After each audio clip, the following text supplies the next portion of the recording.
정부가 방역 규제로 힘든 자영업자를 돕는다며 각종 지원 정책을 펼치고 있죠. 하지만 자영업자들은 손에 쥐는 돈이 없고 빚이 쌓여만 가도 방역 규제 도입 때보다 매출이 조금이라도 오르면 지원 대상에서 빠진다며 불만을 터뜨리고 있습니다. 김철희 기자가 취재했습니다.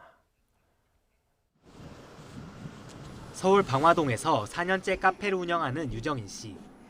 지난 2019년 문을 연 뒤 단골이 생기고 겨우 자리를 잡을 때쯤 코로나19 사태가 터졌습니다.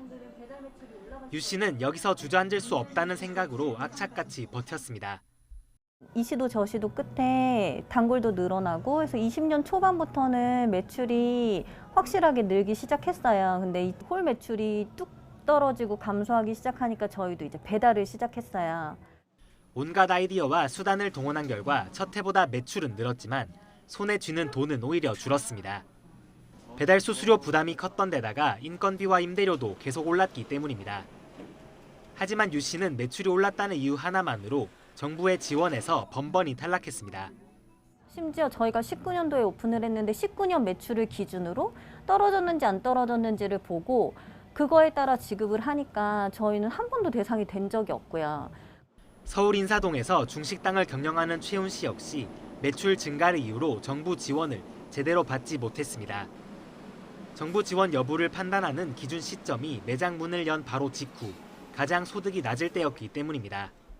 어느 업장이든 오픈하고 나서 대박 나는 집은 없거든요. 시간이 흘러서 단골이 생겨야 그래야만 이제 매출이 상승이 되고.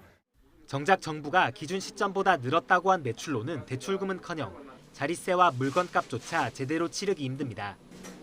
하루하루 느는 빚 때문에 신용에 문제가 생겨 각종 대출 지원도 받을 수 없습니다.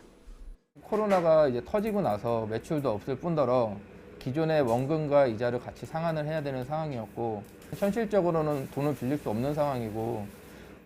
극한 상황에 처한 자영업자들은 또 한 번 국회 앞에 모였습니다.